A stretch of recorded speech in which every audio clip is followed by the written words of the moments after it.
batima liligulu oabunda bana ya biliku teli motambo. Maman, le dimanche le 24 mai, jour J, -1, mpwete tokota na le 25. Sanza oyo ya mai po na biso bakibangiste ezali sanza ya Tata Nzambe, ce que nous appelons en français les mois messianiques. Et surtout que tozali kozela kuya ya mwana moto pour sa seconde venue. Kuna kuya na ye ya mibale oyo akobotama na mitema na biso. Puisque nous sommes en train d'attendre que le Seigneur puisse naître dans nos cœurs, ezali alors sanza ya pardon, ezali sanza ya confession, ezali sanza ya sanctification. Mais pour la sanctification de Golobanini, Patata Bamama, ezali eloko ekoki ko accompagner biso chaque jour.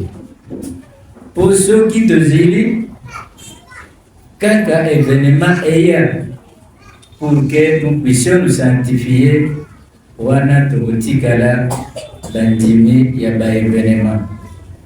C'est pourquoi à chaque fois il faut qu'on puisse se sanctifier puisque on ne connaît pas les jours.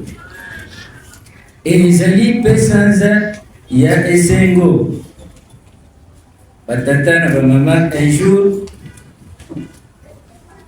moto azali kotuna ngai, André, pourquoi vous devez commémorer date ya naissance ya Jésus alors que c'est une date païenne? Yana tuniye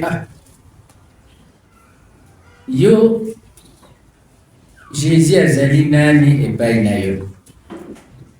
Oh, Jésus azali mwana Nzambe.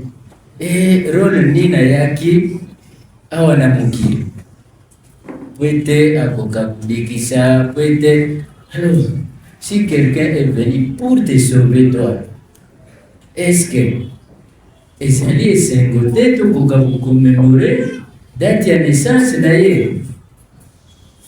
C'est vrai, tolobi kuyei ya nkolo Yesu pour la deuxième fois.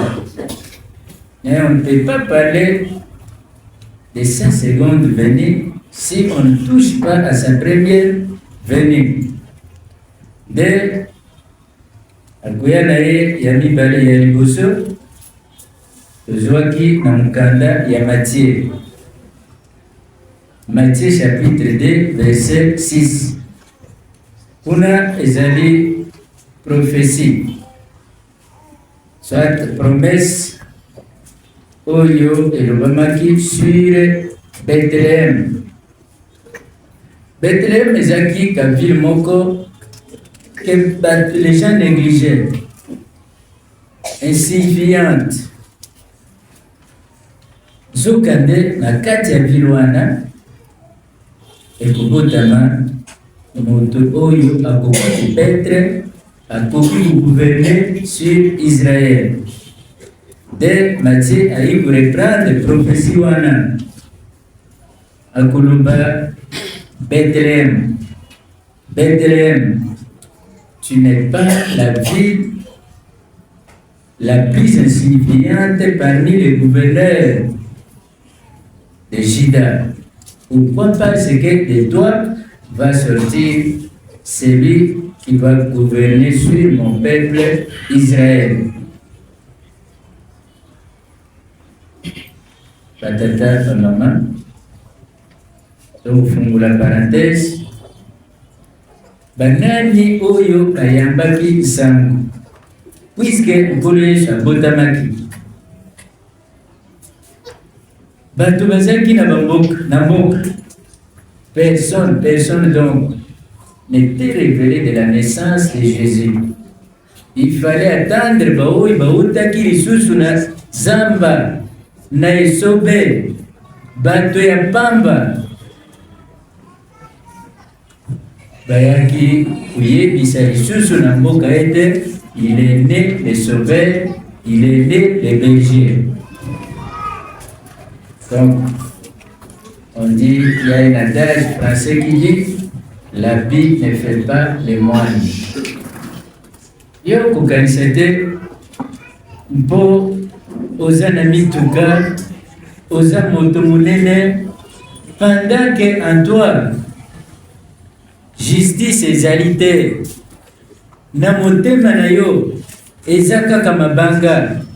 Donc tu te dis moto monene selon toi et pas selon Dieu. Bethlehem kamboka ya pamba me kati nango ebimaki mokonzi. Bamage, baberger que nous considérons bato ya pamba, donc ils sont venus encore avec le message kuyebisa bato bazalaki na mboka ete mokonzi abotami. Donc Jésus était venu abotamaki na bajuif pour une mission quelconque oyo nzambe apesaki ye akoka koaccomplir na mokili. Bref, il est venu pour sauver. Et nani nkolo Yesu akokaki kosauve? Na nzembo toyoki très bien, la lumière est apparue pour les justes. Nous devons nous efforcer, tata bamama, po ete tokoka kozala biso mpe juste na miso ya tata Nzambe. Kasi soki toza juste te ekozala mpasi mpona biso. Pour Yesu, il a prêché, il a fait des miracles, makambo ebele oyo asali. Malgré tout ça, dommage, bato bazaki na kondima te. Et leur incrédulité, kozanga na kondima na bango, n'est pas resté sans conséquence. Conséquence ezali oyo totangi alors na Matthieu 23, 37 à 39. En dehors, il y a passage wana.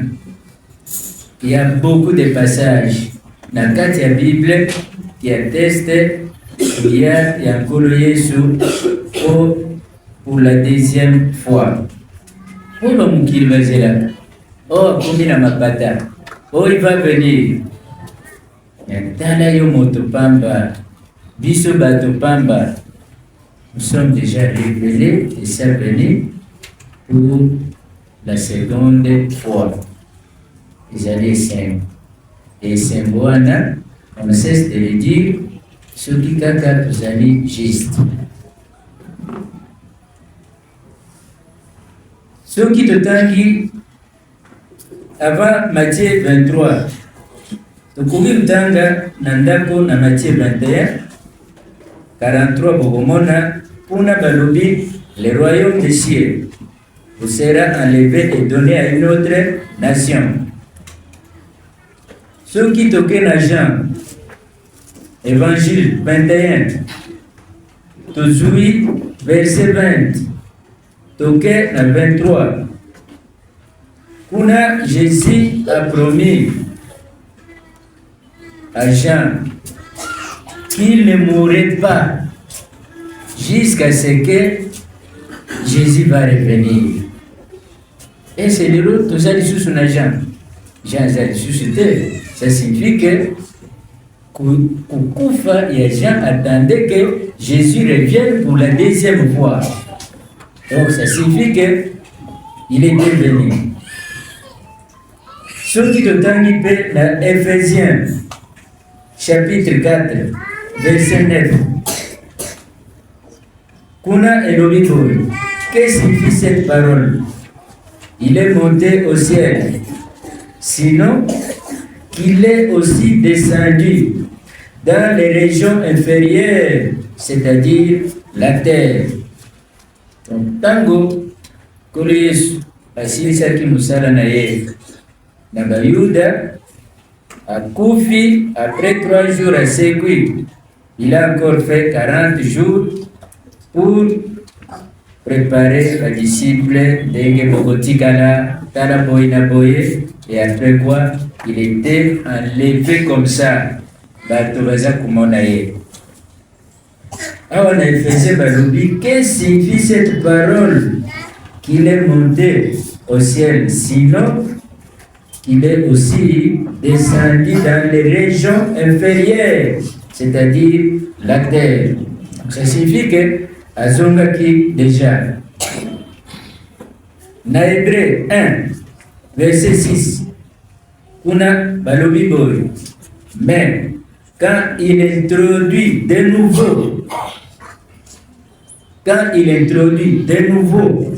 son premier-né dans le monde habité, il dit que tous les anges de Dieu l'adorent. Frère français, c'est clair. De nouveau. De patata, maman, de Yesu ayaki déjà pour la seconde fois na kombo ya papa Dialungana Kiangani Salomon Paul. Alors, ndenge toyebi ete nkolo Yesu ayaki, tati alobi nde yango biso tozali kozela commémorer kuya na ye ya mibale.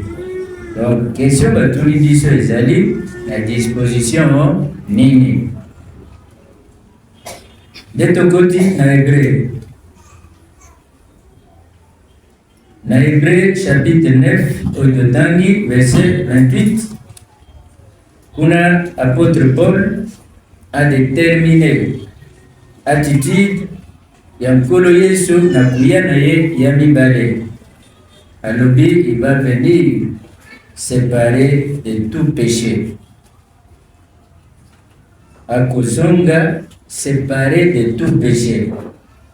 Donc c'est pourquoi biso tozali habitude ya kusala ba péché, nous sommes séparés de Jésus. Pourquoi? Parce que akozonga séparé de péché. Tango kufaki amemaki ba masumu na biso nyonso, na baoyo tobotamisi, na baoyo bazaki amemi yango, nde balobi kuya na ye ya mibale, il sera séparé de tout péché. Alors il faut interpeller biso toyeba ete tokoka kozala na habitude ya kobukaka mibeko ya Tata Nzambe te. Péché ezali toute transgression de la loi divine, toute désobéissance. Papa alobi totonga nkambo biso tolobi moyen eza te, botonga bisika ovandi. Donc eza na mosala monene oyo biso tozali kosala. Est-ce que réellement nous sommes en train de contribuer na mosala yango? Pour ezali recommandation ya Nzambe.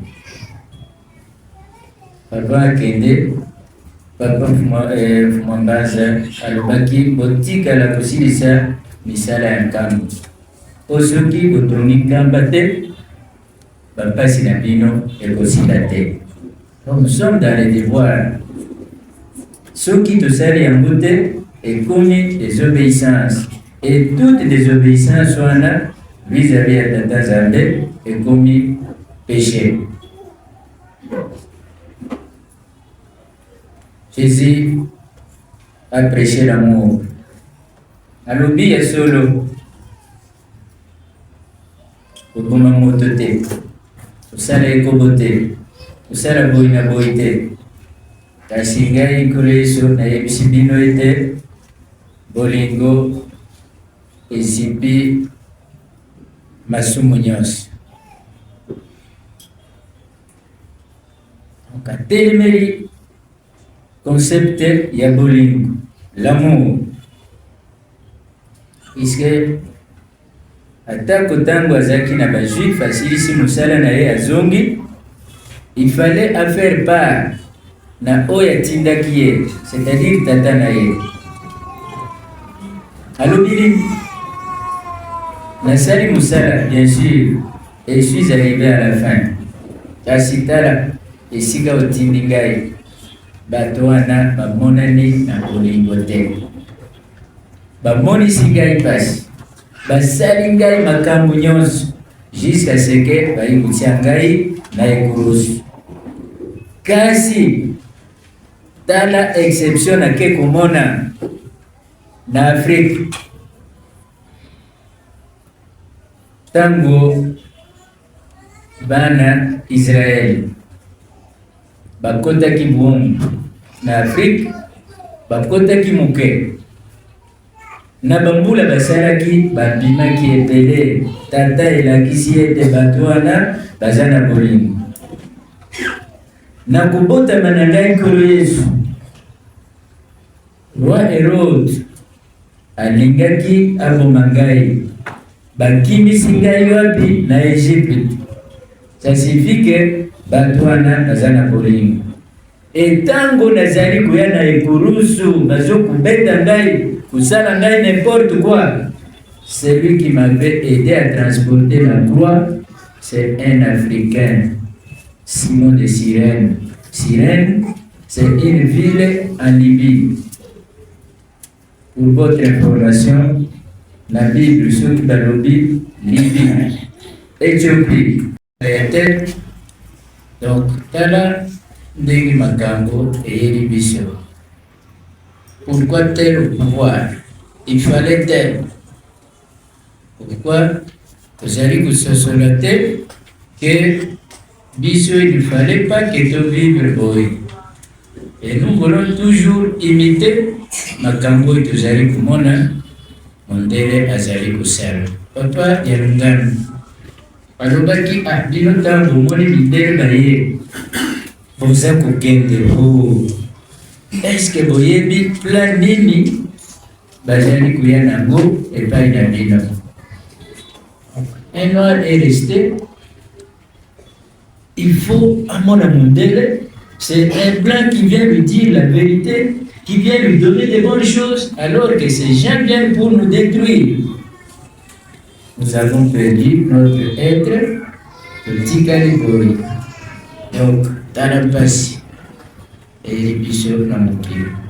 Batata ba mama tozali kuzela mbotama ya mwana moto, tolobi akobotama na mitema na biso na disposition nini. Bayebisi biso tozala juste, tozala na mitema malamu, tokangama se liboke moko oyo alobaki kozala bapoile ya imbwa, etelemaka elongo, elalaka elongo. Wana nde akoki kobotama na mitema na biso na bolingo, mibeko, misala, bakombi ya tata ya mwana mpe molimo santu. Amen. Atimoli ligulu oabunda bana ya bilimu.